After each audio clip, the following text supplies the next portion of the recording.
El día del cumpleaños de Washington en 1893, una gran tormenta de nieve azotó Nueva York.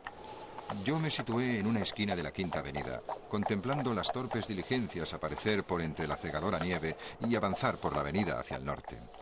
La cuestión se planteó a sí misma. ¿Lo que yo estaba experimentando, viendo, podría plasmarse con las placas y lentes de que disponía?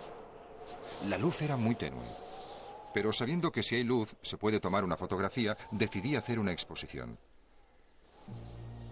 Tras permanecer 3 horas bajo la nieve, vi la diligencia avanzar con dificultad por la calle con el conductor azotando con el látigo sin parar. En ese momento ya casi había perdido la razón, pero conseguí la exposición que quería.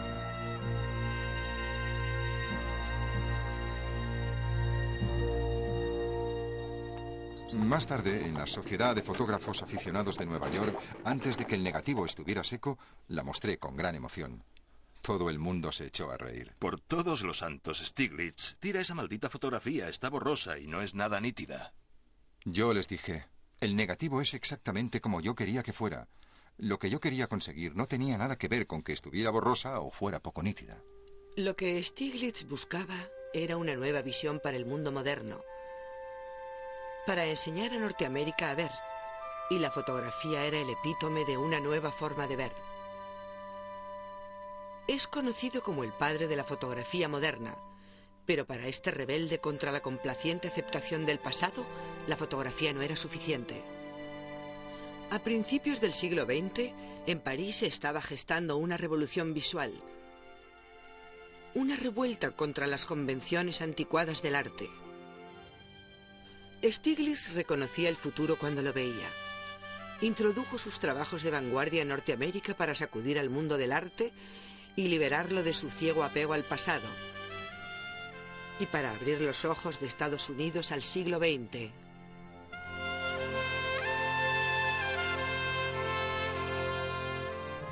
Esta figura legendaria, compleja, difícil, llena de contradicciones, inspiraba devoción o irritación. Stiglitz era un hombre gentil y bondadoso. Podía mostrarse autocrático y brutalmente crítico. Los críticos sostenían que su devoción desinteresada por el arte solo era superada por la devoción por su propia fama. El noble idealismo de Stiglitz luchaba con sus debilidades humanas, porque por encima de todo era intensamente humano. Nací en Hoboken. Soy americano. La fotografía es mi pasión. La búsqueda de la verdad, mi obsesión.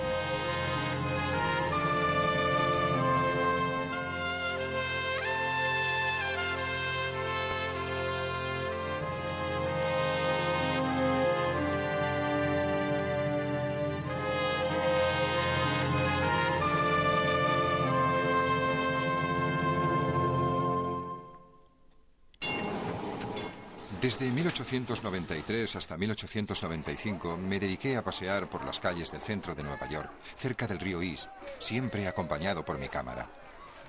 Odiaba las calles sucias, pero al mismo tiempo me fascinaban.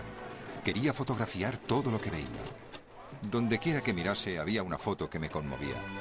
Las tiendas de ropa de segunda mano, los traperos, los harapientos y los marginados. Para todos tenía un lugar en mi corazón. Pero sobre todo estaba la ardiente idea de la fotografía, ofreciendo sus posibilidades para ir aún más lejos.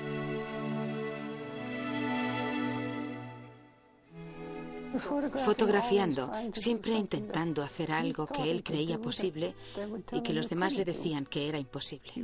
Estaba solo.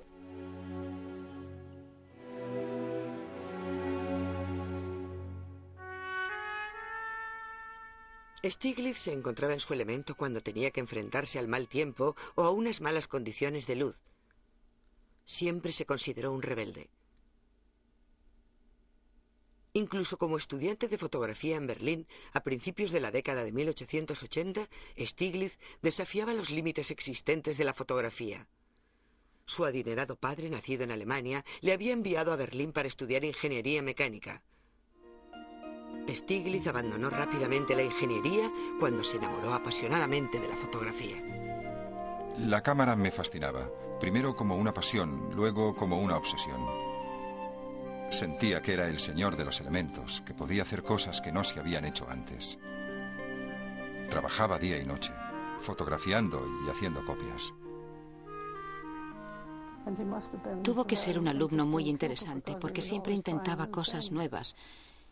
Montaba su cámara en un cuarto oscuro y allí la dejaba 1 o 2 días para ver si aparecía algo.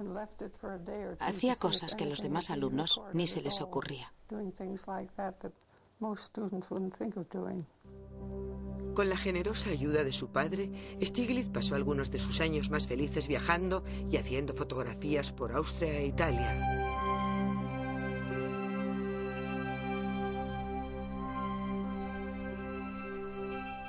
Trabajaba como un poseso. La gente me llamaba ese americano loco. No entendía por qué una fotografía no podía ser una obra de arte, y estudié para que lo fuera.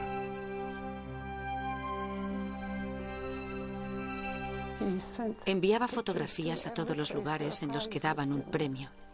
Y cuando tuvo todas las medallas y premios, tenía una caja de zapatos llena. Supongo que por entonces ya se había convertido en una autoridad. Cuando Stiglitz regresó de Berlín en 1890 por la muerte de su hermana preferida, realmente no estaba preparado. Pero se dio cuenta de que tenía 26 años y era consciente de que su familia quería que sentara la cabeza, se casara y todo eso. Cediendo a las presiones familiares, Stiglitz intentó ser un hombre de negocios y un marido. Fracasaría en ambas cosas. En 1893 se casó con Emmeline Obermeyer, amiga de la familia y rica heredera. Desde el principio sus naturalezas entraron en conflicto. Emmeline era remilgada, burguesa hasta la médula. Stiglitz era un anarquista en constante rebelión contra la sociedad convencional que tanto le gustaba a Emmy. El desastre de su luna de miel en la Europa de 1894 hacía presagiar el fracaso de su matrimonio. Emmy había imaginado un gran viaje, pasando las tardes con los grandes modistos y cenando en los restaurantes de moda. Stiglitz, interesado solo en la fotografía, arrastró a su lacrimosa esposa a remotas aldeas para captar escenas de campesinos trabajando en la cosecha y a distantes y solitarias playas. Con frecuencia Emmy se sentía desdichada, pero el viaje de novios dio como resultado algunas de las mejores fotografías de Stiglitz. El nacimiento de su hija Kitty, que se convirtió en el tema favorito de sus fotografías, no ayudó a suavizar sus desavenencias. La pasión de Stiglitz por la fotografía le dejaba poco tiempo y ganas para la vida familiar. Vagaba por Nueva York con su cámara. En mis primeras obras quería documentar el Nueva York de la transición, lo viejo gradualmente convirtiéndose en lo nuevo, el espíritu de algo que hacía que Nueva York se granjeara las simpatías de aquellos que la querían.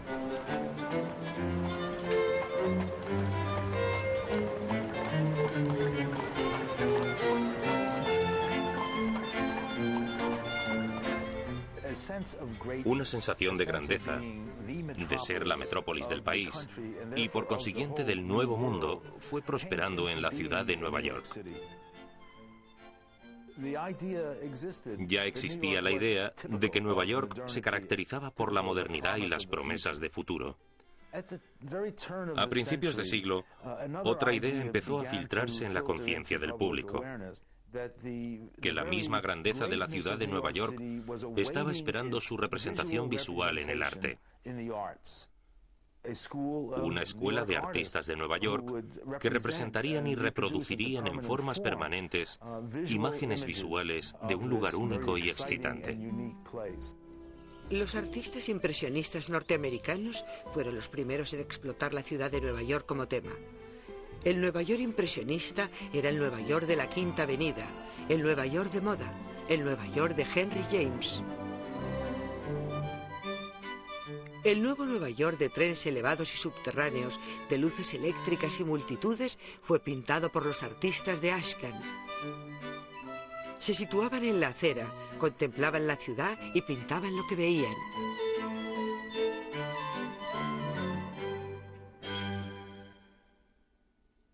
Pero sería la fotografía la que formaría la moderna visión de la ciudad. estaba determinado a que la fotografía fuera aceptada como una forma de arte. Sin embargo, para muchos críticos, la fotografía era más una amenaza que una promesa. La fotografía se ha convertido en el refugio de todo aquel que querría ser pintor y no tiene talento y es demasiado vago para completar sus estudios. Invadiendo el territorio del arte, la fotografía se ha convertido en el enemigo mortal del arte. El fotógrafo ha descubierto una máquina que hace obras maestras por él, metiendo la cabeza en una caja negra y dejando que la máquina lo haga todo. La lucha por la fotografía se convirtió en mi vida.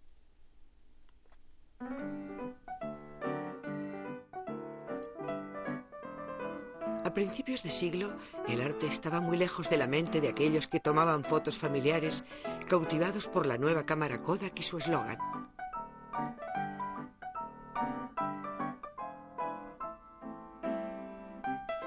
Para el fotógrafo itinerante y el profesional que intentaba complacer a su cliente, la cámara era un medio de vida. No fue el arte, sino la reforma social, lo que envió a Jacob Riis, fotógrafo pionero en documentales, a los más oscuros barrios bajos de Nueva York, y a Louis Hinn a las profundidades de las minas de carbón para iluminar a los niños que allí trabajaban. Para todos ellos, la cámara era una máquina para plasmar fielmente lo que veían. Pero para un pequeño grupo de fotógrafos que orgullosamente se proclamaban a sí mismos aficionados, esta máquina podía crear arte. Para demostrarlo, trabajaban con ahínco para que sus fotografías se pareciesen lo más posible a obras pictóricas. Llamado pictorialismo, su movimiento era la fotografía moderna, vanguardista de su tiempo.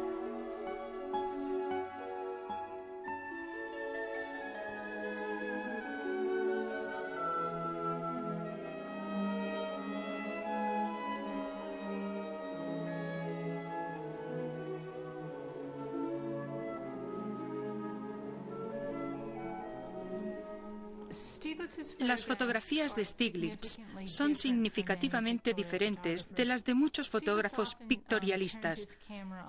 Con frecuencia, Stieglitz dirigía su cámara a temas que le rodeaban y la mayoría de sus fotografías eran enfáticamente de su tiempo. 1902 marcó una línea divisoria para Stieglitz, el punto decisivo. Fue entonces cuando su impaciencia con la falta de seriedad por parte de la mayoría de los miembros del club de la cámara se desbordó. Debido a su frustración, se vio obligado a imponer de forma dictatorial sus altos parámetros de lo que debería ser la fotografía. Por lo que a principios de 1902 decidió formar un cuerpo de fotógrafos de élite con aquellos a los que más respetaba: Edward Steichen, Clarence White, Gertrude Cassirer, para mencionar algunos de los más prominentes. Y ellos serían los Photo Secession, significando esencialmente vanguardistas. Stieglitz creía que si pudiera encontrar un pintor con talento que también fuera aficionado a la fotografía como arte, podría ayudar a su causa. Y Edward Steichen sería ese hombre. Steichen se convirtió en su colaborador más cercano. Lo que unió a Stieglitz y a Steichen fue la pasión por una fotografía que había empezado a principios de siglo. Stieglitz valoraba a Steichen por ser un joven creativo, innovador, imaginativo, enérgico y maravilloso que conseguía unas fotografías bellísimas. Y además era pintor. Steichen era el chico predilecto de Stieglitz, el genio de la fotografía. La revista Camera Work le dedicaba ejemplares a él. No podía equivocarse, siempre y cuando fuera un seguidor fiel. Stieglitz era consciente del poder de las publicaciones. Camera Work era muy importante en su lucha por la fotografía. Camera Work era, sin lugar a dudas, una de las revistas más preciosas de cualquier tema jamás editadas. Las reproducciones, los fotograbados se pegaban a mano. Todo tenía una calidad muy alta, una gran seriedad con escritores maravillosos. La revista tuvo un impacto tremendo. Cada ejemplar pasaba de mano en mano como un documento muy preciado. Y esto fue algo que tuvo una gran importancia para muchos fotógrafos a la hora de conformar su trabajo.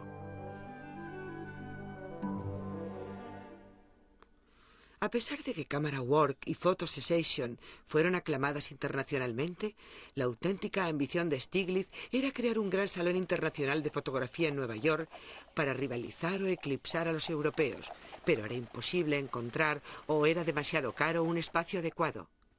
Con su colaborador Edward Steichen encontraron una solución. Organizaron una serie continuada de exposiciones internacionales de fotografías, muy selectivas y en salas de la Quinta Avenida, en el número 291, que acabaría convirtiéndose en una galería. Hasta ese momento no se había intentado nada parecido. Por supuesto, los dos hombres presumían de que la idea era suya, porque cada uno de ellos tenía esa personalidad. Cada uno de ellos negaba la participación del otro, pero la verdad es que colaboraron los dos. En la tarde del 5 de noviembre de 1905, The Little Galleries of Photo Cessation se inauguró con una exposición. Era un salón minúsculo, pero soberbio de la fotografía norteamericana, y marcó la historia de la fotografía.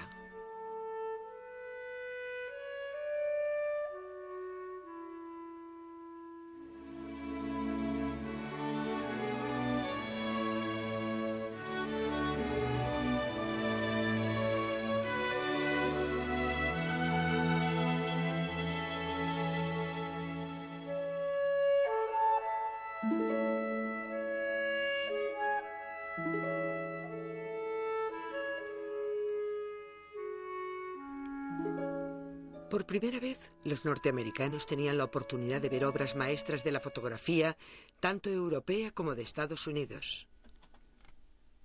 La 291 tuvo un gran éxito, pero para mi consternación empezaron a manifestarse pequeñas envidias entre los fotógrafos de mi entorno.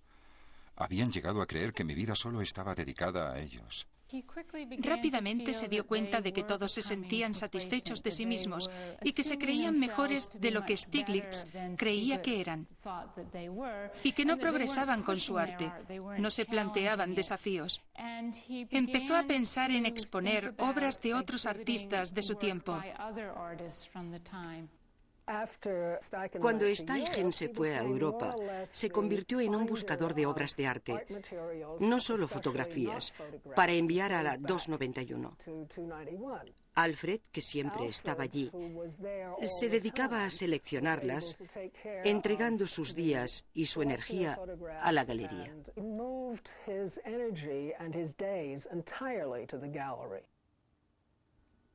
Stiglitz no tenía ninguna prisa en volver a casa. No ocultaba su incompatibilidad matrimonial con Emmeline. Se quejaba de su falta de interés por su trabajo, su hostilidad hacia muchos de sus colegas más allegados, y que odiaba gastar dinero en artistas holgazanes. Sí, no se gasta dinero en artistas. Se supone que trabajan mejor si pasan un poco de hambre. Stiglitz se enorgullecía de no gastar el dinero de Emmy en la 291 o en la Camera Work, cubriendo los gastos con el dinero de su padre, las suscripciones y la venta de fotografías. Durante 5 años, desde 1902 hasta 1907, Stiglitz apenas utilizó su cámara, promocionando a otros fotógrafos a costa de su propia obra. Una experiencia en barco le animaría a crear una de sus imágenes más memorables. En junio de 1907, mi esposa, nuestra hija Kitty y yo embarcamos hacia Europa. Mi esposa insistió en viajar en un gran transatlántico, muy de moda en aquellos días. Era imposible escapar de los nuevos ricos. Dios mío. Al tercer día en el mar ya no podía soportarlo más. Tenía que huir. Caminé hacia la proa tanto como me fue posible. Al llegar al final de la cubierta me paré a mirar hacia abajo. Había hombres, mujeres y niños en el nivel más bajo del entrepuente. La escena me fascinó.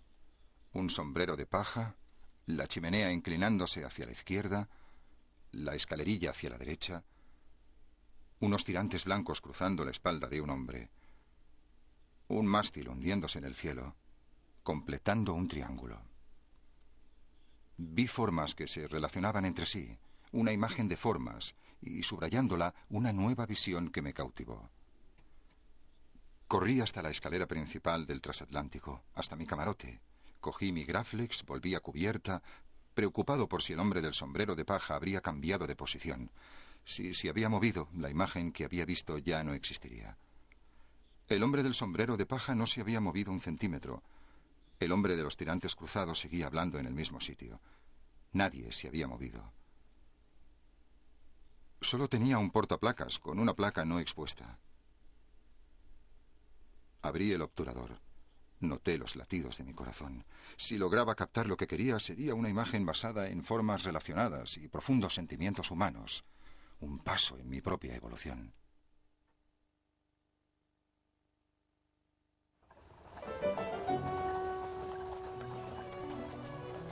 «1907 fue un año memorable en París.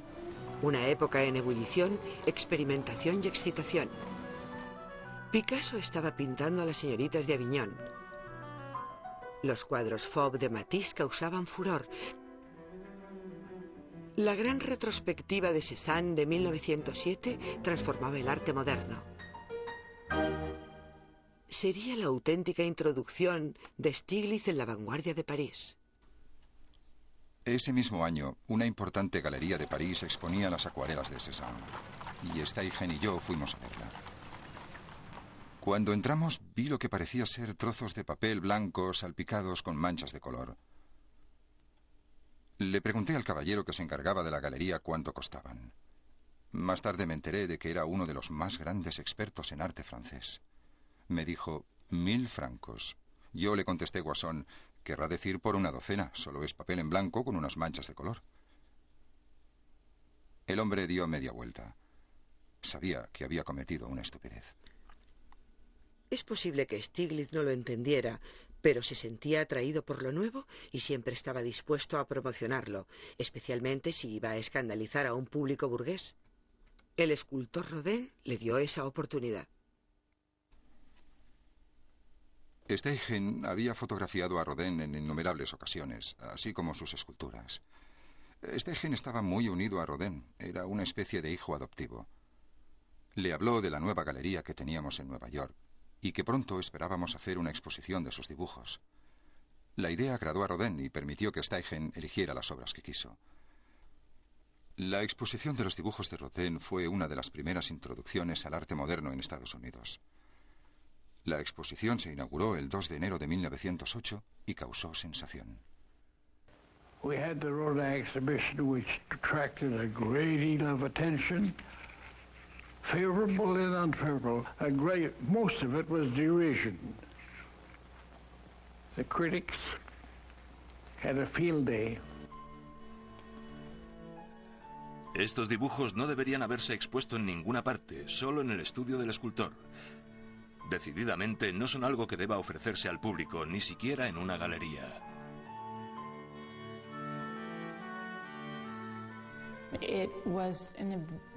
Para muchos neoyorquinos de la época, la exposición fue un escándalo, no solo porque los dibujos no parecían terminados, sino porque era evidente que eran bocetos de modelos desnudas que se habían exhibido ante Rodin en su estudio.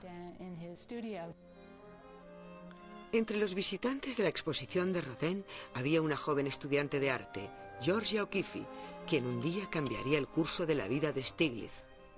Yo estudiaba en Deligue y uno de los chicos me dijo, ¿no quieres ir a la 291 a ver los dibujos de Rodin? Todos los profesores de Deligue enviaban allí a sus alumnos, porque decían que podía ser algo o no, pero no podíamos perdérnoslo. Así que fuimos, y nos encontramos con un hombre que salía con el pelo alborotado, que nos miró realmente enfadado. Le dijimos que queríamos ver los dibujos de Rodin. Bien, dijo, están ahí dentro. Entré y miré a mi alrededor y no vi nada que se pareciera a lo que me habían enseñado. A mí me parecieron un montón de garabatos. Steichen escribió desde París.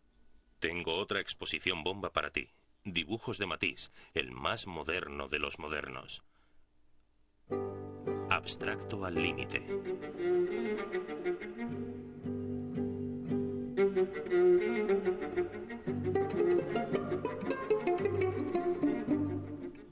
Era la obra de un hombre nuevo con ideas nuevas, un anarquista del arte. Hay algunas figuras femeninas que parecen condenar el cerebro de este hombre al limbo de la degeneración artística y a una fealdad subhumana. Su trazo, que es una simplificación zigzagueante, evidentemente derivada de los japoneses, es turbulento y fuerte. El mundo del arte de Nueva York necesitaba desesperadamente un detonante, y Matisse le proporcionó uno en el momento justo. Cuando en 1911 un marchante de París aceptó montar una exposición de acuarelas de Cézanne, Stiglitz sentía curiosidad por ver cómo los trozos de papel de los que Steiger y él se habían reído 4 años antes quedarían en las paredes de la 291. Abrimos la caja de los Cézanne enmarcados, y he aquí que encontré que el primero no era ni más ni menos realista que una fotografía. ¿Qué me había pasado? Me di cuenta de lo que los años de la 291 habían hecho en mí. La 291 era un espacio en el que los artistas podían aprender de qué iba todo ese arte en concreto y además podían encontrarse entre ellos. Alrededor de la 291 se desarrolló una especie de círculo social con Stiglitz y el arte que él exhibía en el centro. No había otro lugar en el que la gente no se limitara a hacer cosas académicas. Y las obras que allí podías ver te hacían avanzar por el mundo, al igual que su conversación. Reunía a su alrededor grupos de personas entre las que se encontraban las más creativas e inteligentes de su tiempo. Y no solo artistas, no solo fotógrafos y pintores, sino también críticos, poetas y músicos. Él reunía a toda esa gente y se alimentaba del extraordinario intercambio de ideas que tenía lugar en esos espacios.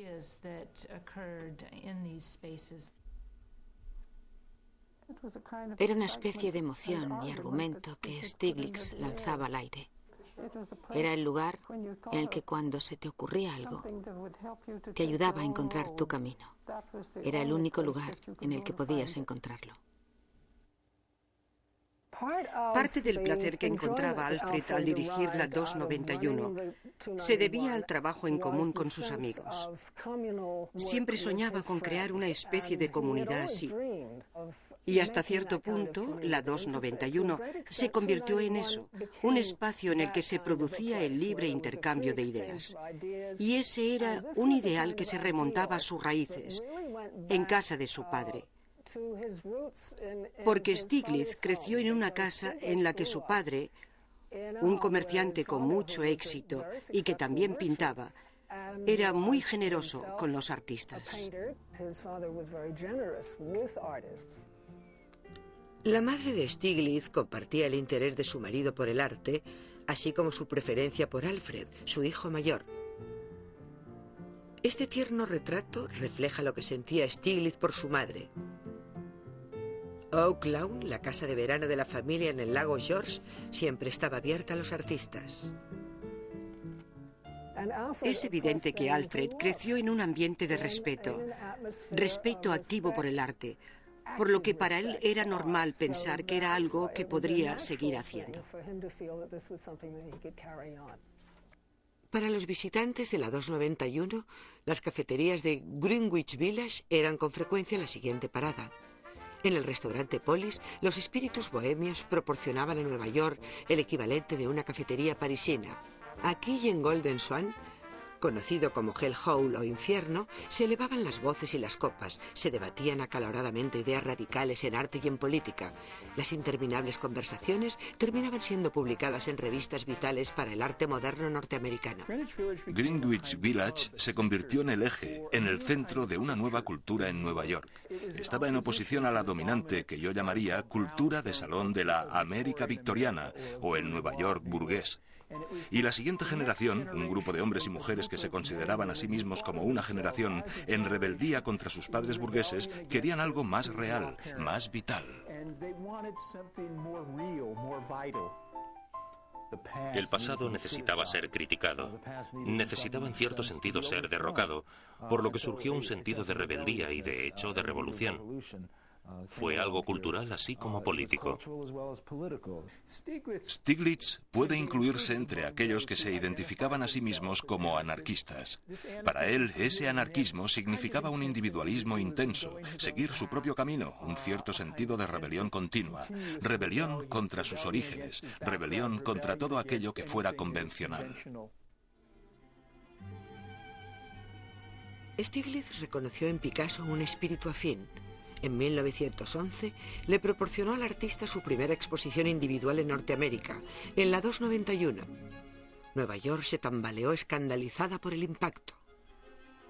Cualquier crítica coherente está fuera de toda cuestión. Los resultados sugieren las alas más violentas de un manicomio, las más locas emanaciones de una mente trastornada, los desvaríos de un lunático. Los Picasso se vendían a 20 y 40 dólares. Solo vendí uno. Un dibujo de cuando tenía 12 años. Otro lo compré yo. Al devolverlos todos, me avergoncé de Norteamérica. Podría haberse comprado toda la colección por 2.000 dólares. Qué lástima que esas obras de la evolución de Picasso no se hubieran mantenido juntas en este país. Le sugerí al director del Museo Metropolitano que deberían seguir juntas. Él no vio nada en Picasso y estaba seguro de que unas obras producto de un loco no significarían nada en Estados Unidos. El Museo Metropolitano se negó a comprar los Picasso, pero en 1910 una compra mucho más importante para Stiglitz coronaría su lucha de 20 años para conseguir que la fotografía entrara en un museo de bellas artes norteamericano. La Galería Albright compró 15 fotografías, aceptando nuestra condición de que las fotografías fueran expuestas regularmente al mismo nivel que las otras obras de la galería. Habíamos ganado la batalla. A pesar de que el pictorialismo había servido para abrir las puertas de los museos, cuando llegó la victoria, Stiglitz estaba convencido de que era la fotografía del pasado. Una vez empezó a exponer en la 291 a Matisse, a Cézanne y las acuarelas de Rodin, se dio cuenta de que estaba surgiendo una nueva visión en las artes visuales. Se sintió dominado por ese espíritu de experimentación, ese espíritu de desafío de las convenciones en las otras artes visuales y en la pintura, y deseó que la fotografía aceptara dicho espíritu.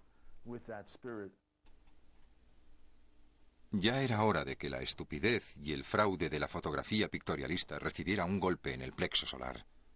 No basta con decir que es arte, que el fotógrafo realice una fotografía perfecta, y si resulta que además es un amante de la perfección y un profeta, en ese caso la fotografía será sorprendente y preciosa. Una fotografía de verdad. Camera Work reflejó los cambios en la visión de Stiglitz. Fue alejándose de la fotografía para publicar arte de vanguardia. Algunos fotógrafos resentidos cancelaron su suscripción. Camera Work era conocida por publicar destacados artículos sobre arte, pero el nuevo arte moderno exigía unos artículos tan radicales como sus imágenes. Tenía previsto publicar un número especial de Camera Work mostrando la evolución pictórica de Matisse y Picasso, pero no sabía dónde encontrar material literario que acompañase las imágenes. Un día una mujer me trajo unos escritos que habían sido rechazados por todas las editoriales de la ciudad. La mujer me dio un manuscrito sobre Picasso.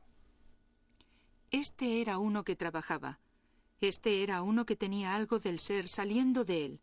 Algo había estado saliendo de él. Con toda seguridad era algo. Con toda seguridad había estado saliendo de él.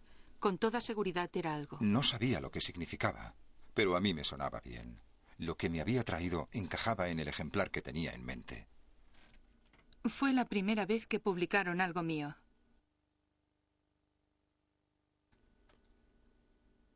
La primera competencia verdadera, la Galería 291, llegó en 1913 con la gran exposición Armory en la ciudad de Nueva York, que reunía la mayor colección de arte moderno local y del extranjero jamás vista en este país.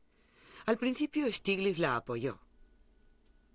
En muchas formas, la exposición Armory era una justificación de lo que Stieglitz había estado trabajando durante los últimos 5 años. Después de todo, se trataba de una exposición importante de arte moderno europeo en este país. Y Stieglitz, anteriormente a eso, había sido la única persona que había mostrado un serio interés por exponer esas obras al público norteamericano. El mayor número de obras eran impresionistas, posimpresionistas, fauvistas y cubistas. Fueron expuestas 210 obras norteamericanas. Pero fue el arte europeo el que causó mayor sensación. Los periódicos publicaban dibujos y caricaturas.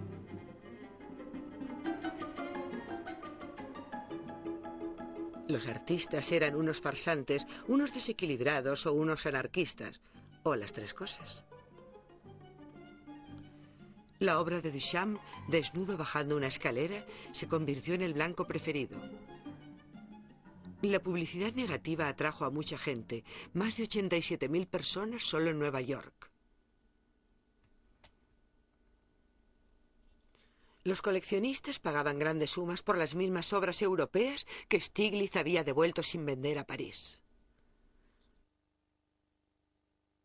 Una obra no es arte hasta que se hace el suficiente ruido, hasta que llega alguien con dinero y la compra. Tras el gran éxito de la exposición Armory, un gran número de galerías empezó a exponer más obras modernas, y Stieglitz consideró que había conseguido lo que se había propuesto.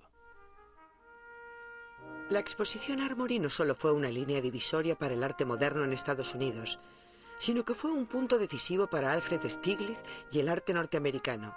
El arte moderno europeo había alcanzado el éxito, pero solo se vendió una fracción de obras local. La vanguardia estadounidense seguía sin ser apreciada ni valorada. El rebelde necesitaba una nueva causa, y ésta le estaba esperando. Él, Alfred Stieglitz, dirigía la campaña del arte norteamericano. No en el nombre del chauvinismo, sino porque los hijos de uno deben ocupar el primer lugar. El arte norteamericano había sido ignorado en la 291. Entre 1908 y 1914, en las que se llamaban las salas pequeñas más grandes del mundo, Stieglitz le dio a los pioneros modernos su primer reconocimiento público. John Marin, Max Weber, Abraham Balkovich, Arthur Dove, Max Ben Harley, Alfred Maurer. Sabiendo que sus recursos eran limitados, en 1909 su sagaz ojo eligió a los 3 jóvenes pintores con mayor potencial para quienes se convertiría en su mentor, su protector, su padre y su amigo. 7 años más tarde descubriría a la cuarta. Esta vez la artista era una mujer.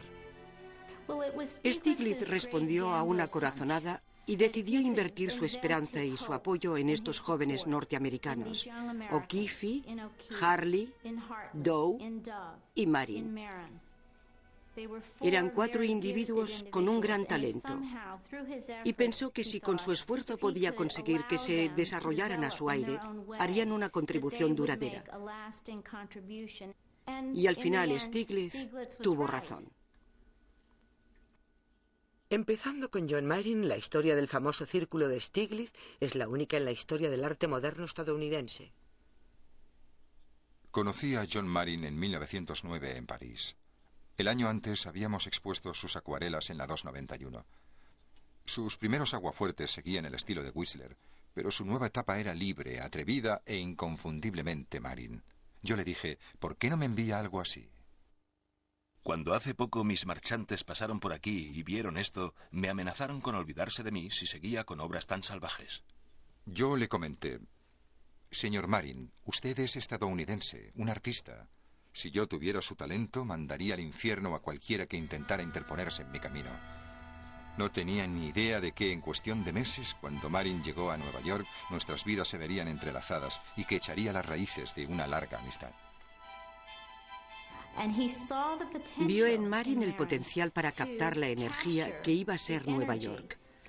Y el gran regalo que Marin dio a esa generación fue contemplar la ciudad y empezar a liberar su trazo, hasta descubrir que éste se movía con el ritmo estacato de la moderna ciudad. Si esos edificios me conmueven, es que tienen vida. Por consiguiente, toda la ciudad tiene vida. Los edificios, la gente, todo está vivo. Era muy libre en el estilo, con sus acuarelas. En ese momento, todo el mundo le copiaba. Y Stieglitz empezó a aupar a Marin y a cuidar de él, para que Marin pudiera dedicarse a lo suyo. No sé decirlo de otra forma. Lo mantuvo con vida. La lucha de Arthur Dove como artista sería la más difícil del círculo de Stieglitz. Antes de que Dove se fuera a París, era ilustrador gráfico y ganaba $15,000 al año. Cuando dejó su trabajo como ilustrador para dedicarse a la pintura, su padre le dijo: si puede permitirse rechazar tales ingresos, que no espere nada de mí. Y le negó cualquier ayuda e incluso le eliminó de su testamento. Dove se quedó sin recursos y se fue a vivir a Westport, Connecticut. Trabajaba en una granja de gallinas. Trabajaba 12 horas al día y era un trabajo muy duro, por lo que tenía muy poco tiempo para pintar y hacer algún progreso.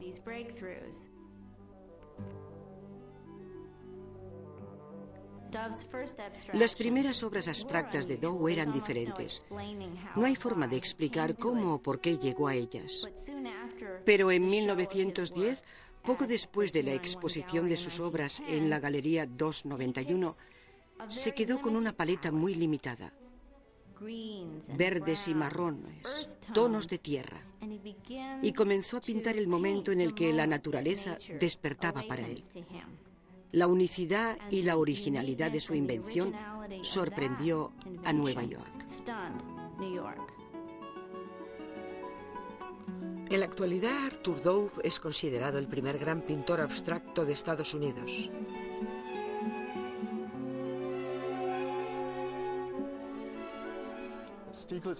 Stieglitz creía que era vital reconocer a los mejores artistas. Era un orador apasionado, capaz de hablar con gran carisma durante horas, intentando demostrar lo siguiente: ¿por qué comprar obras de artistas que llevan años muertos, que no pueden beneficiarse de la compra?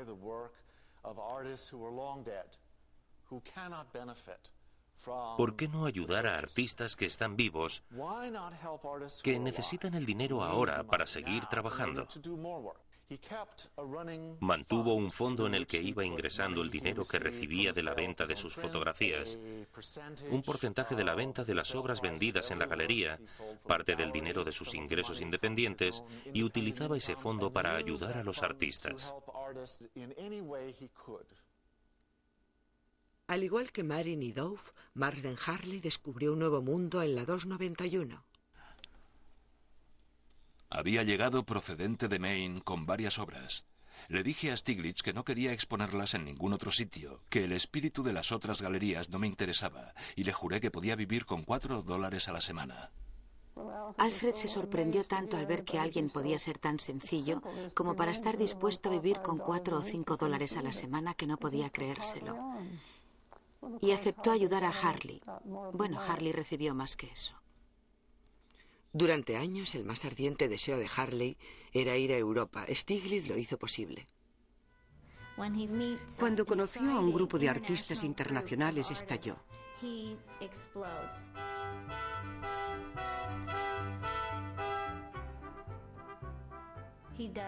Pintó su serie de oficiales alemanes, que tuvo un tremendo significado heráldico para el movimiento del arte moderno.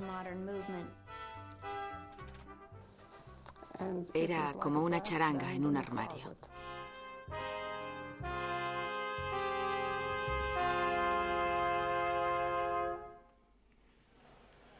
El cuarto miembro del grupo de Stieglitz llegaría por medio de un intermediario.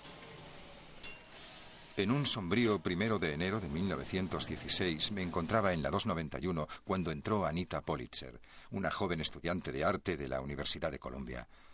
La había visto muchas veces en la galería. Llevaba un rollo de dibujos. Me dijo que se los había enviado una amiga íntima que ahora daba clases de arte en el sur, con la petición específica de que no se los enseñara a nadie. Pero, dijo ella, creo que le pertenecen a usted. Al examinar los primeros dibujos al carboncillo, me di cuenta de que nunca había visto nada parecido. Mi tristeza y mi cansancio se desvanecieron. Por fin, una mujer artista. Le dije a la señorita Politzer que tal vez los expondría y le di las gracias por habérmelos traído. Alguien en los lavabos de la Universidad de Columbia me preguntó si yo era Virginia O'Keeffe y yo le dije, no, yo soy Georgia. Bien, dijo ella, alguien llamado Virginia O'Keeffe expone tus obras en la galería de Stieglitz, en el centro, en la 291. Y enseguida supe que eran mis obras, porque ella me había dicho que las iba a exponer. Y había pasado casi un año. Yo había pensado que no iba a exponerlas y no le había dado mayor importancia. Pero en cuanto supe que las iba a exponer y que no me había dicho nada, fui a armarle un escándalo. Luego apareció una muchacha, delgada, con un sencillo vestido negro con el cuello blanco. Tenía una sonrisa como la de Mona Lisa. ¿Quién le ha dado permiso para colgar estos dibujos?, me dijo. Nadie, le respondí. Sin dejar de sonreír, añadió con seguridad. Tendrá que descolgarlos. Creo que se equivoca, le dije. Yo hice estos dibujos, soy Georgia O'Keeffe. Yo le dije, tiene tanto derecho a retirar estos dibujos como a retirar a un niño del mundo, de haber dado a luz a uno. Comimos juntos. Le rogué que cuando terminara la próxima serie de dibujos o pinturas, que los envolviera con cuidado y me los enviara a aportes debidos. Yo me ocuparía de ellos. Se fue. Nos carteamos. Anita, esta mañana al volver de desayunar he encontrado bajo mi puerta una carta de Stieglitz. Qué cartas tan maravillosas. A veces pone tanto de sí mismo en ellas que apenas puedo soportarlo.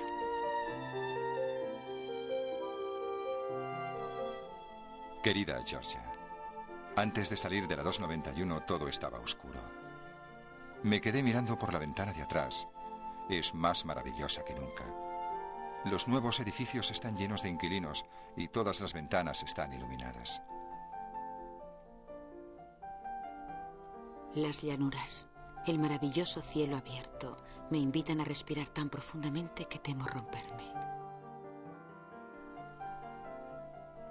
Meses más tarde recibí un tubo de cartón con un sello de 6 centavos. El tubo contenía unas acuarelas increíbles. Cuando Arthur Dove vio las acuarelas de O'Keeffe, dijo: Stieglitz, esta chica está haciendo de forma natural lo que muchos de nosotros intentamos hacer y no conseguimos.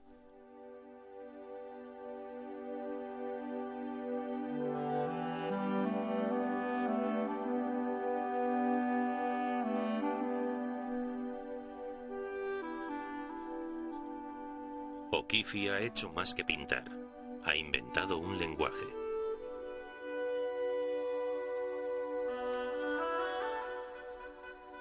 Estar otra vez unos días en Nueva York ha sido estupendo, Anita. Fui a ver a Stieglitz. Tenía que ir, Anita. No había forma de evitarlo. Y me alegro de haber ido. Mientras estaba en Nueva York me fotografió. Naturalmente me sentí muy halagada. Por primera vez en años, he tenido tiempo para dedicarme a mis propias fotografías. Son intensamente directas. Retratos. Todas son 8x10. Todas copias al platino. Nada de focos difusos. Mercancía de primera. En algunas con el diafragma a 128. Esa fotografía de la pierna de Dorothy True era un zapato imposible y una buena pierna. Y la cara saliendo como una sombra. Fue una doble exposición. Y fue por accidente. No lo hizo sabiendo lo que hacía. Pero esa pierna con el zapato era como un retrato de ella. Parecía ver en el interior de la persona. No hubiese trabajado con nadie si no sabía algo de dicha persona. Su retrato del joven Paul Strand revela el cariño y el afecto de Stieglitz por el único fotógrafo elegido para el grupo de Stieglitz de la 291. Stieglitz se convirtió en la mayor influencia en el desarrollo de Strand como fotógrafo, como artista. Strand Esa lente, como la utilizas, hace que todo parezca hecho con la misma materia. La hierba parece agua. El agua parece que tenga la misma textura que un tronco de árbol. Has perdido todos los elementos que distinguen a una forma de la naturaleza, sea una piedra o lo que sea, de otra. Has conseguido una simplificación tal que de momento parece buena, pero está llena de cosas que irán en detrimento de la expresión final de lo que intentes hacer. Me aconsejó que me deshiciera de mi objetivo de foco suave. Stiglitz me hizo esa clase de críticas a las que podías decir, sí, es cierto, y hacer algo al respecto. Este número de Camera Work está dedicado a Paul Strand. Sus obras están enraizadas en la mejor tradición de la fotografía. Las obras son brutalmente directas, desprovistas de todo lo superfluo, libres de cualquier truco. Estas fotografías son la expresión más directa de la actualidad. Estaba a punto de realizar los retratos que hice en 1916. Hice todas esas cosas con la idea de fotografiar a la gente sin que se diera cuenta de que estaba siendo fotografiada. La técnica utilizada era una lente falsa acoplada a mi cámara reflex. Son retratos con una fuerza sorprendente. Fuerza y también dignidad. Stiglitz consideró que estas fotografías constituían una clara declaración de lo que podía ser la nueva fotografía. Bolos y otras abstracciones fueron el resultado de haber visto en la 291 las obras de Picasso, Braque y otros. Intentaba aplicar sus extraños principios abstractos a la fotografía para así poder entenderlos. El número dedicado a Paul Strand sería el último de Camera Work. La revista había salido en 1902 con la fotografía pictorialista, la fotografía avanzada de su época. Cerró en 1917 con las obras de Paul Strand, la fotografía avanzada de su época.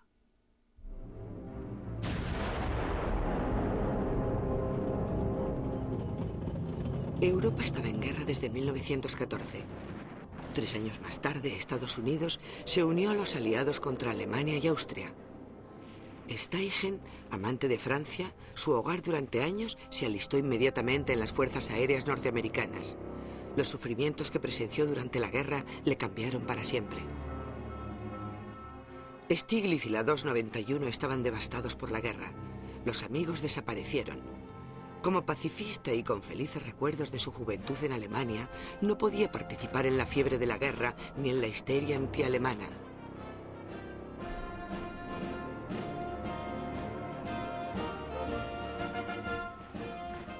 Este rechazo lo convirtió a él y a la 291 en sospechosos en el ambiente militante de la guerra. Por fin decidí que sería una locura continuar con la 291.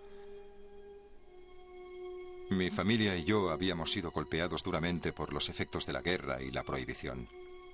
Me vi obligado a abandonar Camera Work y la 291. Se supone que tengo gran cantidad de seguidores y muchos amigos. Se sorprenderían si supieran la verdad. Fue en el invierno de 1917 al 18. Un invierno sin carbón. El invierno más frío que Nueva York había experimentado en años. Permanecía sentado en un pequeño espacio vacío y desolado. No tenía a dónde ir. Ningún lugar de trabajo, ni club, ni dinero. Sentí lo mismo que Napoleón durante su retirada de Moscú. En estos días oscuros, la creciente intimidad de su correspondencia con O'Keeffe fue lo que le mantuvo. No te he dicho que esta tarde le dije a Zoller que quitara más estanterías de la habitación pequeña y que arrancara el resto de la arpillera. El lugar parece como si hubiese sido saqueado por los terribles alemanes. Antes de abandonar Texas, O'Keeffe le envió un cable a Stiglitz. Salgo para Nueva York esta noche. Mi corazón tiene ruedas. Alfred nunca le pidió directamente a O'Keeffe que fuera a Nueva York mientras ella seguía enseñando en Texas. Él quería que lo decidiera ella, pero le dijo lo que encontraría si se iba a Nueva York. Tendría 1 año para pintar. Dispondría de un lugar donde vivir para ella sola. Se refería al estudio de mi madre, que ya había acordado con ella.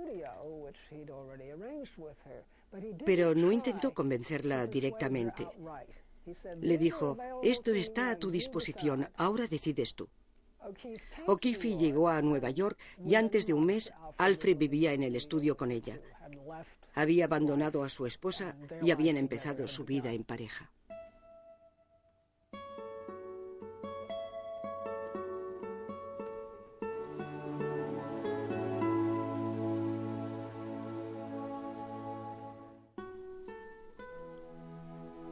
Querido Dove, el lago es nuestro gran compañero.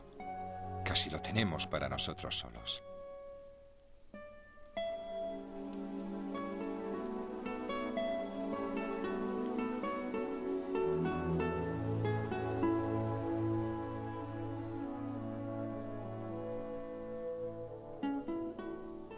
Estos últimos 10 días han sido posiblemente los más completos de mi vida.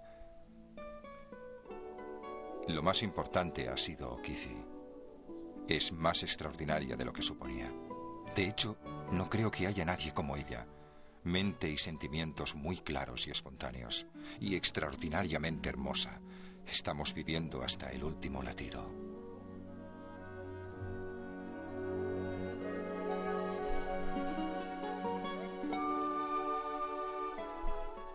Por fin vuelvo a fotografiar.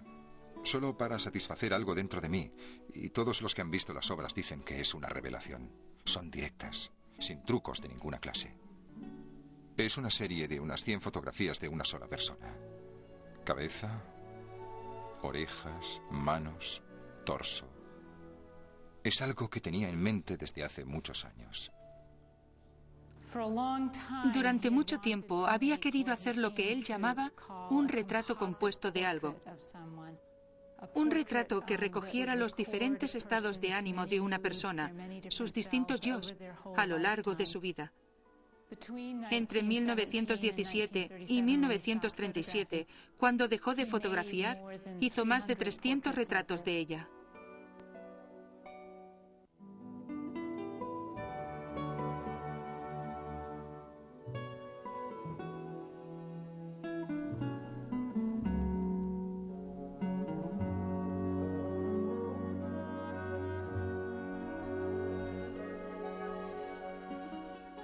Tenía que colaborar para no tener problemas. Tenía que sentarme allí y hacer lo que él me decía. Llegaba a sentirme impotente. Tenía un trípode que se tambaleaba, que nadie hubiera utilizado, un trapo viejísimo y también un viejo paraguas. Con ello conseguía que ciertas luces se convirtieran en sombras.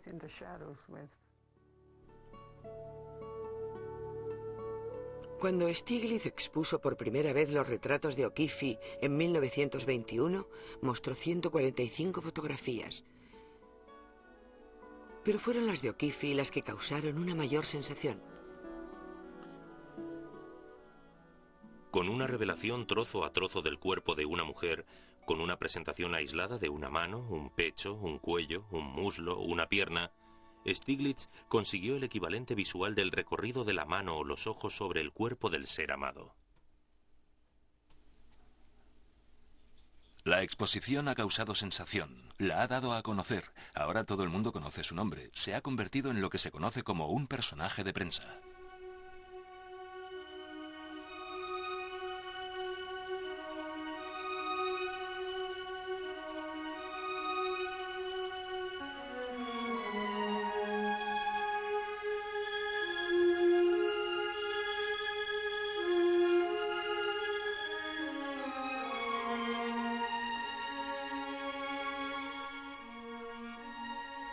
Su arte es gloriosamente femenino. Es un clímax genial, doloroso y extático. Aquí está todo el éxtasis. Parecía que muchos de los críticos pensaran más en los retratos que Stiglitz le había hecho a O'Keeffe desnuda que en las obras de esta.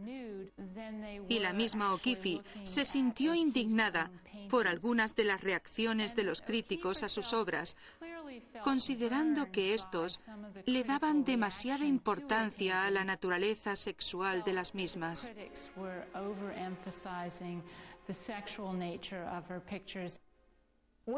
Una de las cosas más interesantes de Stiglitz es que parecía que tenía un pie en el siglo XIX y otro en el siglo XX.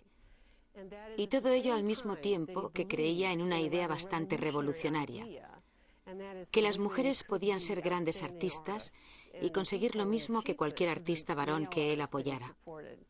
Pero también estaba comprometido con la idea de que una mujer expresara una cierta energía sexual en su obra. Porque en esos días, Freud empezaba a conocerse en Norteamérica y tuvo una gran influencia en la forma de pensar de Stiglitz, por lo que interpretaba esas abstracciones innovadoras como la expresión sexual de Georgia O'Keeffe. Y empezó a promocionar su obra así. A mediados de los años 20, ella parecía muy consciente de haber cambiado su estilo y ya no trabajaba tanto las abstracciones, ya que creía que por su culpa le habían dado esas interpretaciones freudianas y se centró en estudios de primeros planos de frutas y verduras. Por supuesto, en ese momento también empezó a pintar flores ampliadas, lo que, como es lógico, le dio más material a los críticos para sus interpretaciones freudianas. Las obras de este año son muy terrenales. Solo hay 2 abstracciones. Lo demás es objetivo. Tan objetivo como yo pueda hacerlo.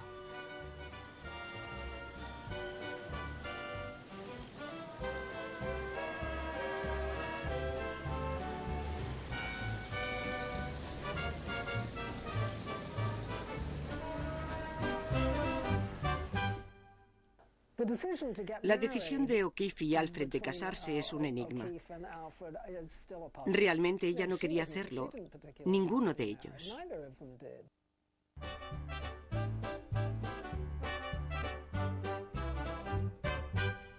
No tenía mucho sentido para mí que ya había vivido todo el escándalo. En aquella época fue un escándalo mayor de lo que sería ahora. Bueno, hoy no sería un escándalo, pero en esos días lo fue. Molestarme ya lo había superado y no pensaba hacer nada al respecto. ¿Y qué? Yo siempre digo que no podrían decir más sobre mí que lo que ya habían dicho, excepto que he muerto.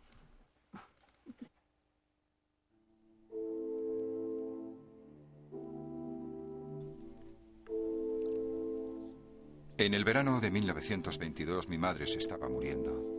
Nuestra hacienda se estaba desmoronando.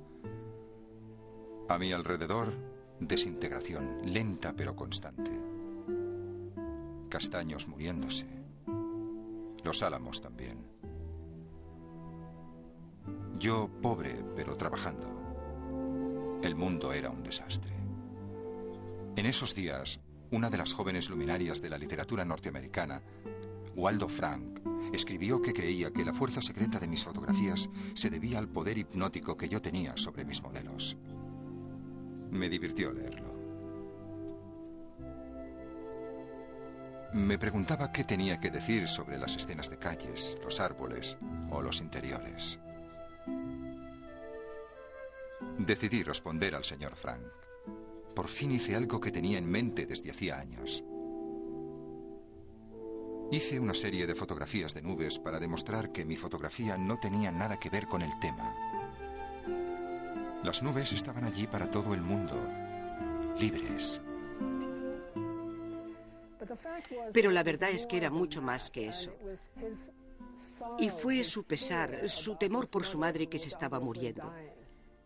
Tenía que encontrar algo que fuera distante para así crear un alejamiento emocional para sí mismo. Hablaba con las nubes en vez de hacerlo con una persona o con un paisaje.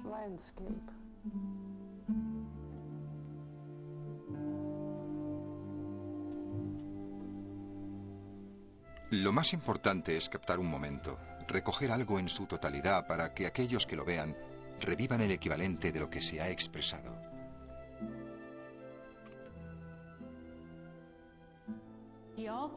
También empezó a ver que era una forma de explorar la abstracción en fotografía.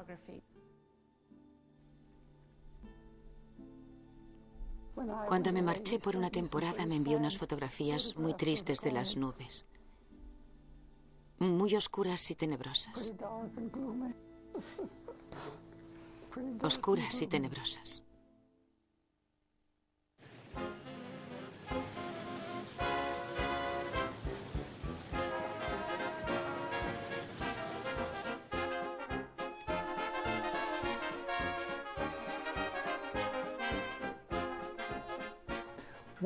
Una de las suposiciones fundamentales del arte moderno es la brutal ruptura con el pasado. Y una de las cosas que la Primera Guerra Mundial representa es una especie de ruptura con la cultura histórica de Europa. Después de la guerra, un gran abanico de intelectuales norteamericanos buscó el estilo característico de Norteamérica. Hubo una gran variedad de intentos. Georgia O'Keeffe lo llamaba la gran cosa americana. En un momento dijo, en los años 20, todo el mundo buscaba la gran cosa americana, su gran poema, su gran novela.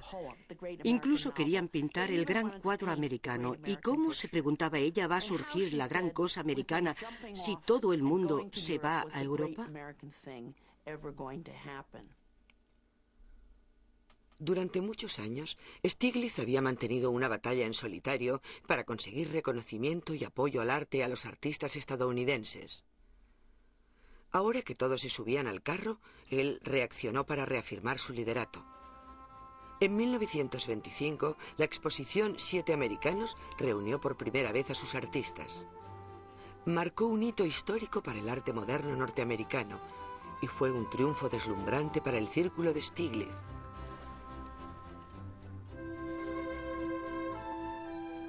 Estos 7 norteamericanos son exploradores. Su autodescubrimiento creativo significa ni más ni menos que el descubrimiento del papel independiente de Norteamérica en la historia del arte. La entusiasta respuesta a la exposición le confirmó a Stiglitz que había llegado el momento de abrir una nueva galería. Para Stiglitz, la Galería Intimate fue un nuevo púlpito. Es el artista norteamericano, expresando un yo individual, quien le dará la expresión moderna al alma norteamericana. Esa idea de la gran cosa americana me parece que fue una forma muy fuerte de pensar en lo que hacían en los años 20 los artistas. Los artistas modernos, tanto los del círculo de Stiglitz como los precisionistas o un poco más tarde los regionalistas, todos tenían un objetivo similar, aunque intentaban alcanzarlo por medios muy diferentes. A Stiglitz no le gustó nada que su visión del arte norteamericano se viera cuestionada por otros, especialmente por los precisionistas. A mí me gustaba llamarlos los de la época de la máquina. Les fascinaba Manhattan, les fascinaba el tren elevado, los puentes que cruzaban los ríos, la ciudad de los rascacielos. La modernidad yacía en la ciudad de Nueva York y muy específicamente en las nuevas estructuras industriales y en los rascacielos, en las nuevas tecnologías que proliferaban en aquel entonces.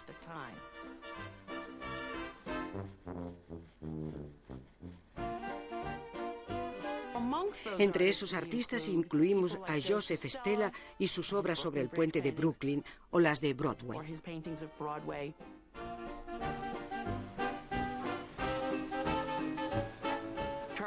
Charles Demuth y su obra Biel número 5 y oro es una visión magnífica y precisionista de un coche de bomberos corriendo por una calle de Manhattan. Charles Schiller hizo una serie de fotografías y pinturas basadas en la fábrica de la Ford. También estaban interesados en lo que podía haberse denominado en el círculo de Stiglitz como la Norteamérica vulgar, la de los productos, la de las marcas. Un joven Stuart Davis pintó 2 productos de marca. Los de la era de la máquina consideraban a Stiglitz pasado de moda, en su punto de vista, en su amor por la satisfacción espiritual y por el carácter emocional y expresivo del arte. Desde el punto de vista de Stiglitz, los de la era de la máquina mantenían una relación amorosa con la base, el capitalismo y el materialismo. Lo que realmente quería hacer era elevar el nivel de la vida espiritual en Estados Unidos por encima de lo que él consideraba estúpido materialismo, refinando la sensibilidad del público norteamericano mediante las artes visuales.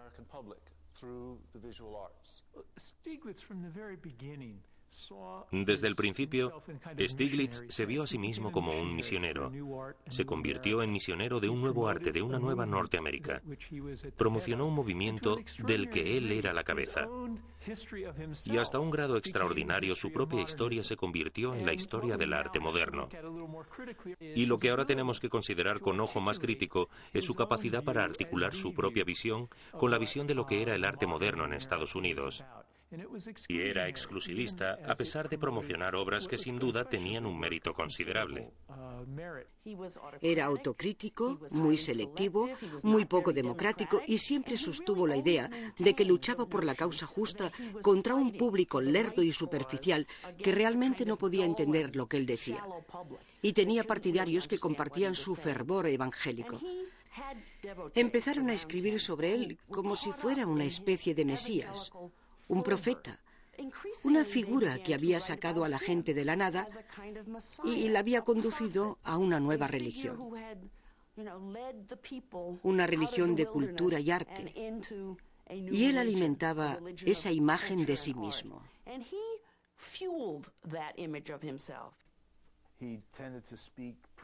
Tendía a hablar de forma profética, incluso con parábolas, tal vez al estilo de un profeta del Antiguo Testamento. Es evidente que le impulsaba la idea de la fama, y sus gestos tenían todos los signos de la grandiosidad. La grandiosidad. Creía que era capaz de transmitir la verdad. Hay que tener mucha convicción. A pesar de que se consideraba un maestro, nunca pudo presumir de sus alumnos una vez le habían abandonado. Tras absorber sus lecciones, tenían que seguir su camino lejos de él. Pero Stiglitz nunca lo aceptó. Consideraba que siempre le traicionaban.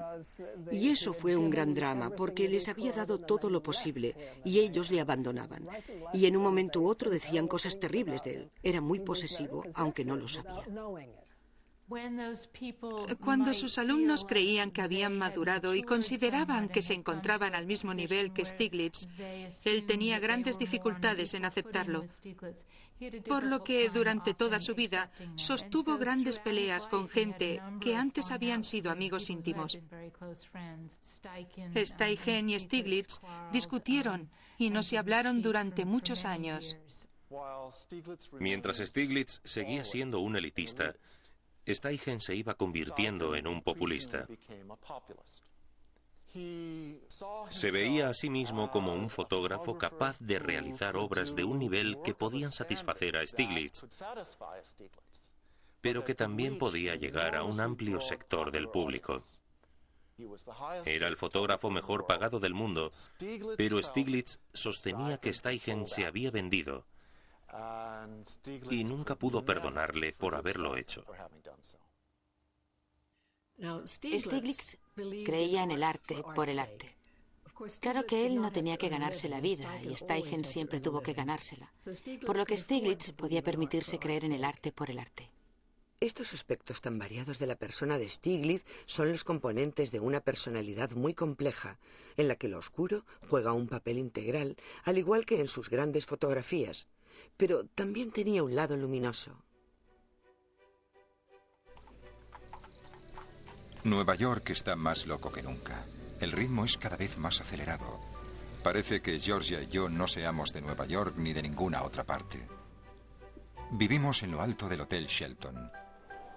El viento aúlla y hace temblar la gran estructura de acero. Nos parece estar en medio del océano. Es un lugar maravilloso.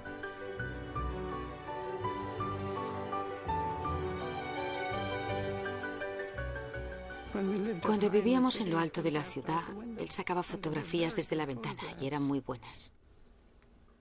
¿Y qué es lo que veía? ¿Qué quiere decir con eso? Veía la ciudad y los edificios de la ciudad. A veces se trataba de un edificio en construcción que cambiaba día a día o semana a semana. Otras eran edificios cercanos o un edificio lejano que aparecía en el cielo con mucha frecuencia. Y cuando vivíamos en la planta 30 y mirábamos por la ventana, estábamos a la misma altura que las azoteas de los edificios.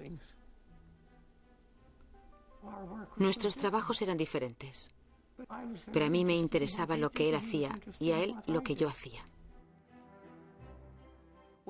Cuando Georgia O'Keeffe empezó a pintar rascacielos, incluso le escribió una carta al crítico Waldo Frank en la que le decía: quiero ser vulgar, tan vulgar que a la gente ya no le guste mi obra. Curiosamente, cuando se fue a Nuevo México, empezó a descubrir las formas de Nuevo México y en ese momento dejó de pintar rascacielos. Una vez descubrió Nuevo México, es como si hubiera descubierto América.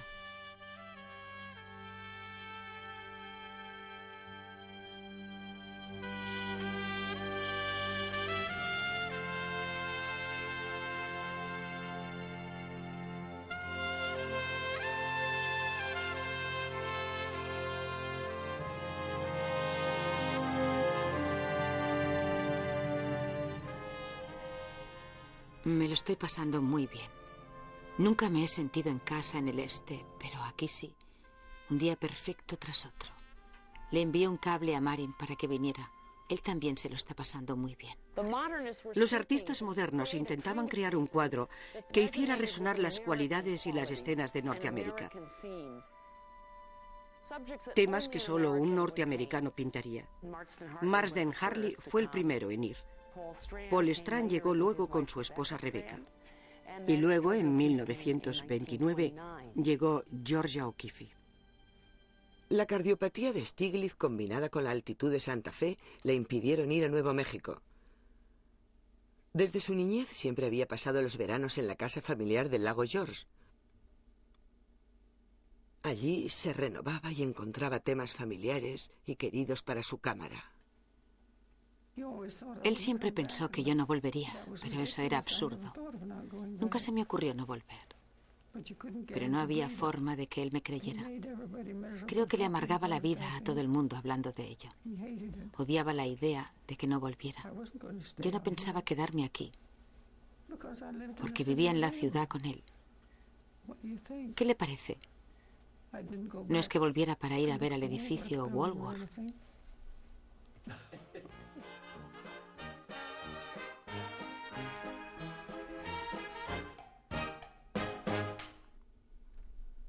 Los discípulos de Stiglitz encontraron un nuevo espacio para una galería.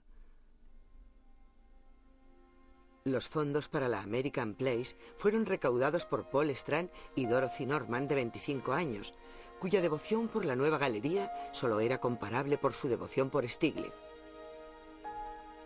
El complejo papel de Norman como secretaria de Stiglitz y ayudante en la galería culminó con la publicación de libros y revistas que contribuyeron a la leyenda de Stiglitz. Y durante un tiempo, su papel como musa y modelo creó tensión en su matrimonio con O'Keeffe. La galería se inauguró poco después del hundimiento de la bolsa en 1929. Pero a pesar del poco prometedor mercado del arte durante la depresión, la American Place significaba que Stiglitz podía seguir con el trabajo que había iniciado en la 291, que Marin, Dove y O'Keeffe podían continuar experimentando y desarrollándose. El hecho de que los dos únicos fotógrafos que Stiglitz eligió para promocionar fueran los jóvenes Ansel Adams y Elliot Porter demuestra el buen ojo del anciano para el talento. I ain't got no home, I'm just a roaming round. Just a wandering worker, I go from town to town. And the police make it hard wherever I may go. And I ain't got no home in this world anymore. La Gran Depresión fue un auténtico cataclismo en la historia estadounidense. Todo el mundo se vio afectado por ella y el gobierno hizo grandes esfuerzos para documentarla. El proyecto fotográfico conocido como Farm Security Administration envió a algunos de los mejores fotógrafos de la época. Unas fotografías extraordinarias que mostraron las condiciones de Norteamérica.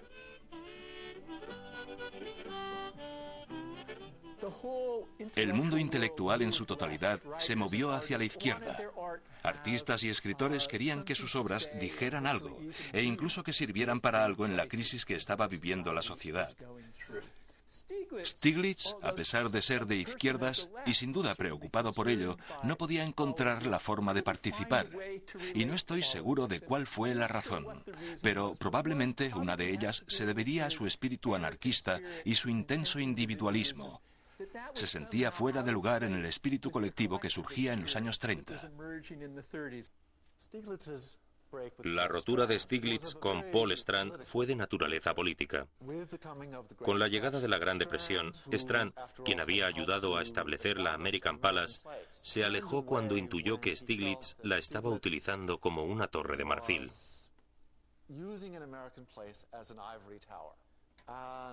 Strand vio el arte más como una herramienta política, una idea que Stiglitz aborrecía. Strand consideraba que Stiglitz ya no tenía ninguna importancia. Para los jóvenes, especialmente los documentalistas que salieron del proyecto del Departamento de Agricultura, Stiglitz parecía cada vez más exageradamente enamorado de sí mismo, exageradamente egoísta, artístico. Es posible que eso tuviera algo que ver con la idea de Stiglitz de que el artista no tenía más alternativa que retirarse. El tono de las obras de Stiglitz cambió dramáticamente en los años 30. Las obras de Stiglitz eran más frías y en cierto modo más agudas y frescas. Pero muchas de sus fotografías de los años 30 tienen una cualidad elegíaca. Son imágenes preciosas, monumentales, pero tienen un aire de tristeza, de soledad. Siento la edad que tengo, no con tristeza ni temor, sino con el sentimiento de que soy inadecuado para las responsabilidades que he aceptado.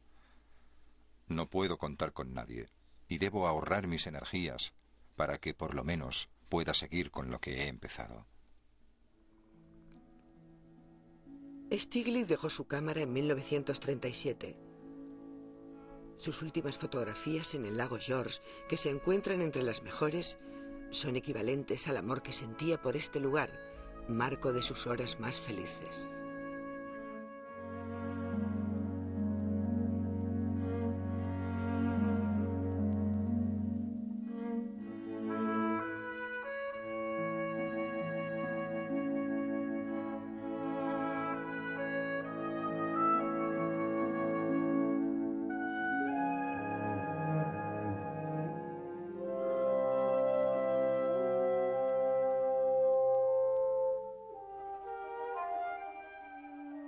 Hasta el final de su vida, murió en 1946, siguió dirigiendo galerías, exponiendo las obras de sus artistas y asegurándose de que los críticos se interesaran por ellas. Y también de que fueran vendidas a los mejores museos del país. Hasta el final de sus días demostró que en lo más profundo de su ser era un rebelde que se negaba a morir. Stiglitz representó la libertad del artista y mantuvo una determinación feroz, heroica de ser libre, de estar en un lugar donde fuera posible decir la verdad, tal como uno la ve en su medio de expresión.